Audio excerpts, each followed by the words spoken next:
তোমার একটু গ্রুমিং লাগবে, তাহলেই দেখবে ভাইদের সাথে দাঁড়াতে তোমাকে আর বেমানান লাগবে না।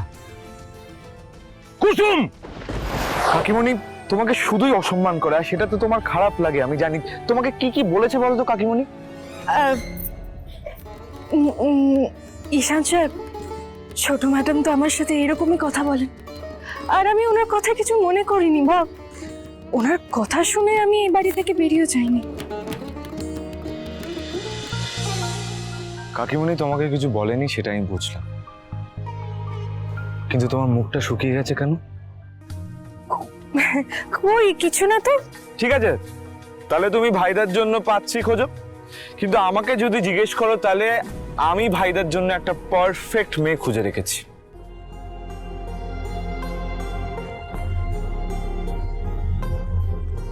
আমি যাকে ভাইদার জন্য খুঁজে রেখেছি তাকে একবার দেখে নাও, আমি শিওর একবার দেখলে তোমার মন একদম ভালো হয়ে যাবে।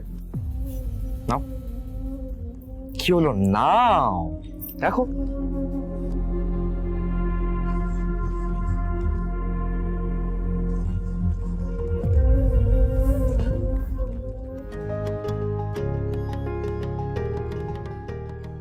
ঈশান সাহেব, আপনার না ফোনের সামনের ক্যামেরাটা চালু হয়ে গেছে। জাদুঘর ওটা ক্যামেরা না, আয়না বলতে পারো। এই আয়নাতেই দেখাচ্ছে আমার ভাইদার জন্য পারফেক্ট মেয়েকে।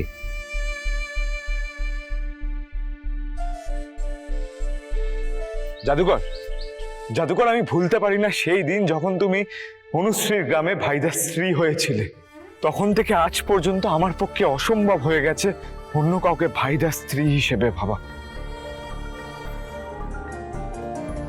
আর সেই তুমি ভাইদার সাথে শহরে দাঁড়ালে বেমানান লাগে, জাস্ট বেমানান।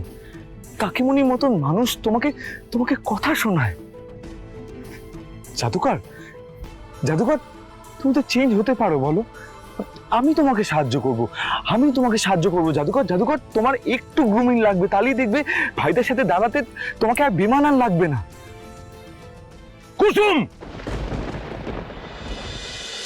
কাকা, জাদুকরের কোনো দোষ নেই, যা বলার আমি বলেছি। ঈশান বাবা, তোমাদের সঙ্গে আমাদের কোনো মিল নেই। তোমরা হলে আকাশ, আমরা মাটি।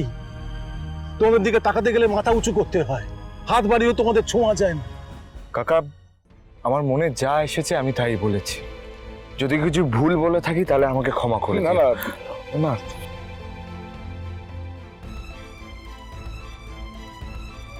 কুসুম, ওদের বাড়ির ফাই ফরমাস কেটে আমাদের সংসার চলে। ছেঁড়া কাঁথায় শুয়ে রাজমহলে স্বপ্ন দেখা পাপ, এটা তোকে আমি কি করে বোঝাবো? অনেক কিছু ভুলতে শিখতে হবে, এছাড়া আর তো কোনো পথ নেই। মা, তুই বুঝেছিস আমার কথা, নাকি তোকে আরো আরো বোঝাতে হবে মা? আর হ্যাঁ, যখন গাঙ্গুলি বাড়িতে যাবি তখন তুই শুধুমাত্র কাজের লোক হয়ে থাকবি, এর বেশি কিচ্ছু নয়। কিছু কিছু সম্পর্কের বাঁধন এরকমই হয় গো, যে চাইলেও সেই সম্পর্কের বাঁধন ছেঁড়া যায় না। আমি এই সম্পর্কের উপর কোনো আশা রাখবো না, কিন্তু অপেক্ষা আমি অবশ্যই করব। আমিও জানতে চাই যে এই সম্পর্ক নিয়ে ভাগ্য কোন খেলা খেলে।